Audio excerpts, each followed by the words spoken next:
Assalamu alaikum. Today we are going to discuss the transport as the maturation of the gametes.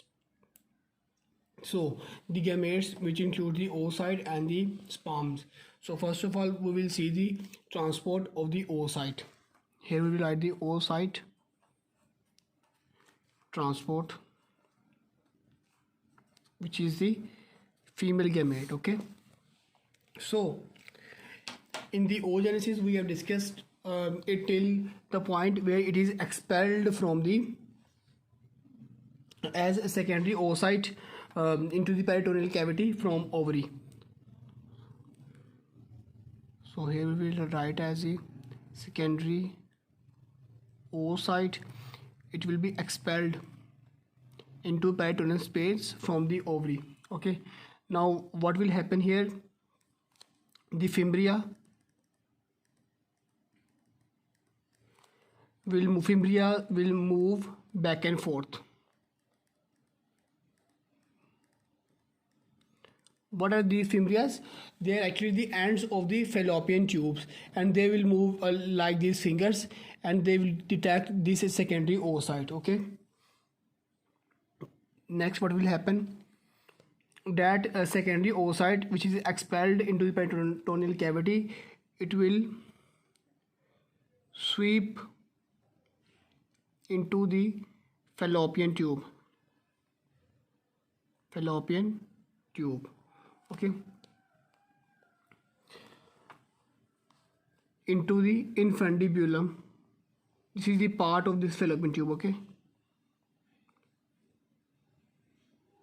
Now from the infundibulum, the oocyte, it will be now passed by the peristalsis. What is peristalsis? It is actually the movement of the walls of the fallopian tube. Okay. It will move to ampulla, and ampulla region of the fallopian tube, it is the point where the fertilization will occur, and after that this oocyte, it will be transferred to the uterus for the implantation. So this is the basic transport of the oocyte. Okay. In the peritoneal cavity and then into the fallopian tube. Now we will see the transport of the sperm.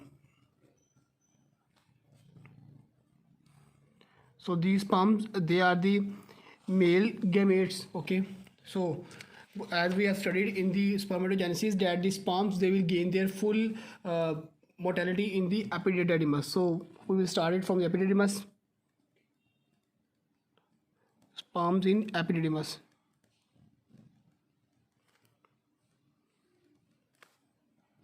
Now from here there will be the peristalsis of the vas deferens or the ductus deferens. Peristalsis of vas deferens or the ductus deferens, and the sperms from the epididymis, they will move to the urethra. Now when they will move through the urethra, several glands, they will add the secretions. We have discussed the names and the proportion of the secretion in the topic of the spermatogenesis. You can see that video. Here we will see that what actually these glands are adding. So the first gland, it will be the seminal gland, and this gland, it will add the fructose to the sperm, and this fructose, it will provide the energy, means like it is the energy source. So the another gland, it will be the bulbourethral gland. ठीक है. और last एक gland होगा, वो होगा prostate gland. और ये जो प्रोस्टेट ग्लैंड है ना, इसमें होगी वेसिकुलेज एंजाइम.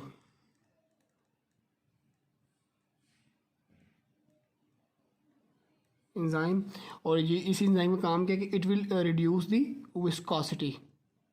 तो वो जो स्पर्म की मूवमेंट को क्या करता है, स्पीड अप कर देगा जब विस्कोसिटी कम हो जाएगी.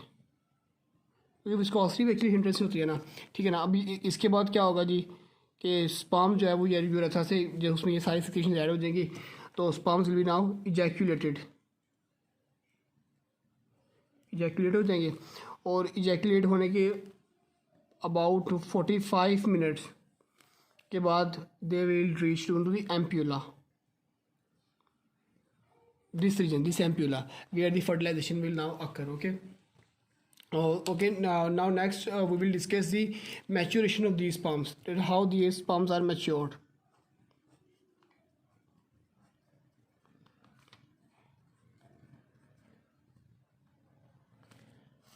The maturation of these oocytes we have discussed in the female reproductive cycles, in the ovarian cycle and the menstrual cycle. You can see those videos. Here we will only discuss the maturation of these sperms. Okay. तो sperms की जो होती है ना maturation, उसको हम कहते हैं दी capacitation.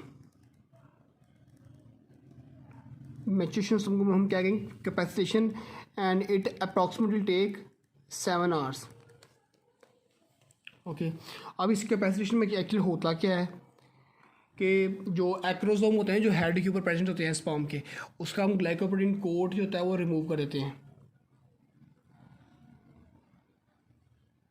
Glycoprotein is removed from the acrosome, जो कि स्पर्म के हेड के ऊपर प्रेजेंट, उन्होंने 2/3 ऑफ द हेड को कवर किया होता है। ठीक है। और अभी जो एक्रोसोम है they will bind to the ZP3 of zona pellucida. जब ये ग्लाइकोप्रोटीन रिमूव हो जाएगी ना, तो एक्रोसोम बाइंड टू ZP3 जो कि ग्लाइकोप्रोटीन है, जो कि जोना पैलिसिडा बना रही होती है, ऑफ द जोना पैलिसिडा। अब इसके बाद क्या होगा, एक्रोसोम रिएक्शन होगा, एक्रोसोम रिएक्शन विल अकर। और एक्रोसोम रिएक्शन होता, इसकी रीजन क्या क्या हम वो भी देख लेते हैं। एक तो है जी स्पर्म की प्लाज्मा मेम्ब्रेन,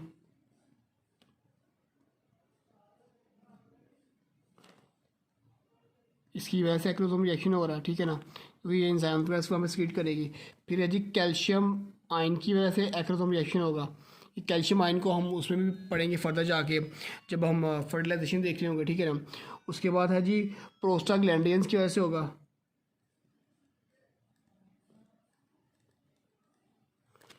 और लास्टली जो है एक्रोसोम रिएक्शन प्रोजेस्टेरोन की वजह से होगा।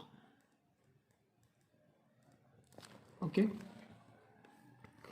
तो उसके बाद क्या होगा कि जब एक्रोसोम रिएक्शन हो जाएगा ना, तो अभी जो एक्रोसोम्स हैं they will release the enzymes। अगर वो enzymes हम देखें like the hyaluronidase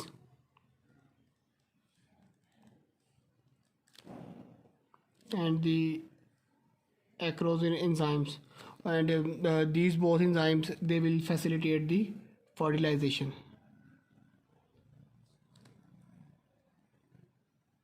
facilitate fertilization। In enzymes को हम डिटेल में फर्टिलाइजेशन के टॉपिक में पढ़ेंगे। अभी यहाँ पे हमें सिर्फ इसके बारे में यही पॉइंट्स याद रखने हैं। ठीक है। अब यहाँ पे एक और इम्पोर्टेंट पॉइंट है, मैं आपको इस जगह बल्कि यहाँ पे नीचे बता देता हूँ। ठीक है, वो ये है कि ज़रूर याद रखना है, some sperms are stored in the cervical crypts of uterus and released slowly। मतलब कि जब वो स्पर्म्स इजैकुलेट होके तो वजाइना से होके यूट्राइन बॉडी में आएंगे ना, तो उसमें से सारे स्पर्म्स नहीं आगे मूव कर, बल्कि उसमें से वो जो है ना यूट्राइन बॉडी, वो उसमें कुछ स्पर्म्स को स्टोर कर लेगी, फिर उनको कुछ टाइम के बाद रिलीज़ करती रहेगी, ताकि फर्टिलाइजेशन के चांसेस ज़्यादा से ज़्यादा हो जाए। ठीक है ना, ये एक एडवांटेज है हमारे पास कि इससे ज़्यादा से ज़्यादा चांसेस हो गए फर्टिलाइजेशन के। ठीक है। अब हम कुछ क्लिनिकल्स देख लेते हैं इनके स्पर्म्स के, जो oocyte जो ट्रांसपोर्ट हो रहे हैं, इसमें कुछ क्लिनिकल कंडीशंस देख लेते हैं यहाँ पे हम।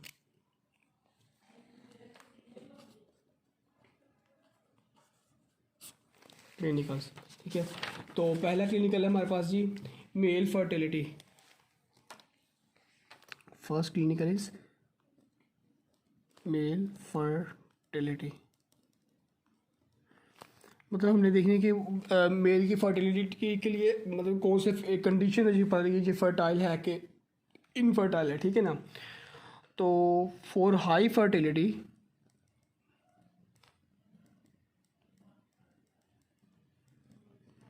फॉर हाई फर्टिलिटी जो स्पर्म जो रिलीज़ हुए ना 50% उनके स्पर्म्स में से, मतलब अगर 300 मिलियन हुए तो 150 मिलियन जो स्पर्म्स है ना, they must be motile after 2 hours. 50% sperms must be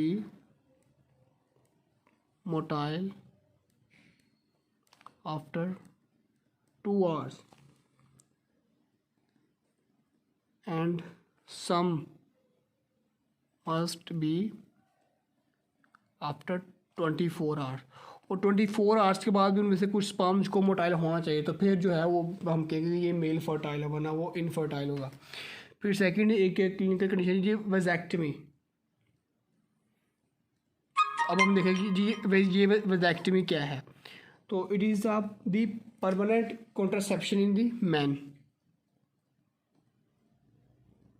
permanent contraception,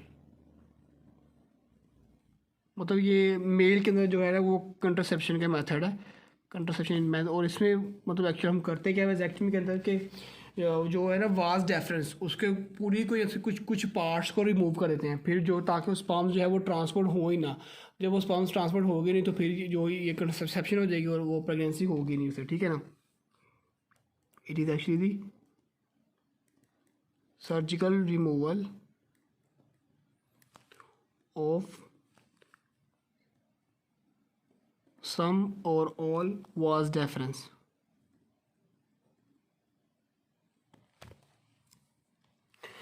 और एक और हम कंडीशन यहाँ पे डिस्कस करते हैं, it is डाइस्पर्मी।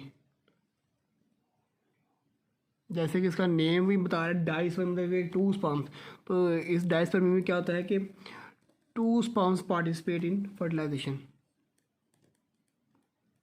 2 sperms will participate in fertilisation.